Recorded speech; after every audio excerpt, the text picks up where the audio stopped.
നമസ്കാരം കൂട്ടുകാരെ. ഇന്നത്തെ എൻ്റെ റെസിപ്പി പഴയ തലമുറയുടെ ഒരു മുത്തശ്ശിക്കൂട്ടാണ്.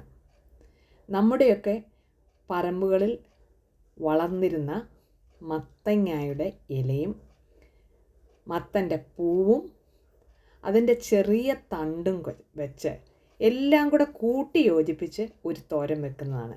വെസ്റ്റേൺ നാടൻ റെസിപ്പിയിലേക്ക് എല്ലാവർക്കും സ്വാഗതം. ഇതിനായിട്ട് വേണ്ടത് വീഡിയോയിൽ കാണുന്നത് പോലെ തന്നെയുള്ള ഇളം ഇലകൾ, ഇളം തണ്ട്, പൂവ്, പിന്നെ കൊഴിഞ്ഞു പോകുന്ന ചെറിയ മത്തങ്ങ. ഇത്രയുമാണ് ഇതിനായിട്ട് ഉപയോഗിക്കുന്നത്. ഒരു ചീനിച്ചട്ടിയിൽ 2 ടേബിൾ സ്പൂൺ വെളിച്ചെണ്ണ ചൂടാക്കുക. 1 ടീസ്പൂൺ കടുക്, കൂടാതെ 2 ടീസ്പൂൺ അരിയാണ് ഇട്ട് കൊടുക്കുന്നത്. അരി ചേർക്കുമ്പോൾ നല്ലൊരു രുചി കിട്ടും. ഈ അരി മുഴുവനും നല്ലതായിട്ട് പൊട്ടി വരണം. പൊട്ടി വരുമ്പോഴത്തേക്ക് അര സവോള ഇതുപോലെ ചെറുതായിട്ട് അരിഞ്ഞത്, അല്ലെങ്കിൽ ചെറിയ ഉള്ളി ഉണ്ടെങ്കിൽ ഒരു 20 ചെറിയ ഉള്ളിയും ഇതിലേക്ക് ചേർക്കുക. 3 ഉണക്കമുളകും കൂടെ ചേർക്കുക. വീണ്ടും ഒന്ന് നല്ലതായിട്ട് വഴറ്റിയെടുക്കുക.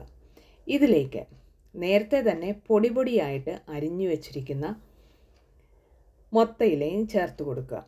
ഞാൻ ഒരിക്കലും ഇലവർഗ്ഗങ്ങൾ കുക്ക് ചെയ്യുമ്പം കളർ പോകാതിരിക്കാനായിട്ട് അടച്ചു വെച്ച് കുക്ക് ചെയ്യാറില്ല. ഒരു മീഡിയം ഹീറ്റിലേക്ക് ഇടുക. ഈ ഇലയിൽ നിന്ന് വെള്ളം പാത്രത്തിലേക്ക് ഇറങ്ങി വരും. അങ്ങനെ നമുക്ക് കുക്ക് ചെയ്തെടുക്കാം. അരയ്ക്കാനായിട്ട് 1 ടീസ്പൂൺ മഞ്ഞൾപ്പൊടി, 6 ചുമന്നുള്ളി, 1/2 ടീസ്പൂൺ ജീരകം, 6 മുളക്, പിന്നെ വെളുത്തുള്ളി ഒരു 3 അല്ലി. ഇതൊന്ന് ചതച്ചെടുക്കുക. ഈ 80% വഴറ്റിയ ഇലയിലേക്ക് ഈ തേങ്ങയുടെ മിശ്രിതം ചേർത്ത് കൊടുക്കുക. തേങ്ങ ചതച്ചത് ചേർത്ത് കൊടുക്കുക. വീണ്ടും നല്ലതായിട്ട് ഇളക്കിയെടുക്കുകയാണ് ചെയ്യുന്നത്. ഒരു 7 മിനിറ്റ് കൂടെ ഇളക്കിയെടുക്കുമ്പോഴേക്കും ഈ തേങ്ങയുടെ പച്ചമണം മുഴുവൻ മാറി വരും. ഏതു തരത്തിലുള്ള പച്ച ഇലകളും അയണിൻ്റെയും വിറ്റമിൻ എയുടെയും ഒരു കലവറയാണ്. കണ്ണിൻ്റെ പ്രവർത്തനത്തിന് ഏറ്റവും ആവശ്യമുള്ളതാണ് വിറ്റമിൻ എ. അതുകൊണ്ട് ഡെയിലി റെസിപ്പീസിൽ പച്ച ഇലകൾ ഉൾപ്പെടുത്തുക. ഈ വീഡിയോ നിങ്ങൾക്ക് ഇഷ്ടപ്പെട്ടാൽ കൂട്ടുകാരെ ഒരു ലൈക്ക് തരാനായിട്ട് മറക്കരുത്.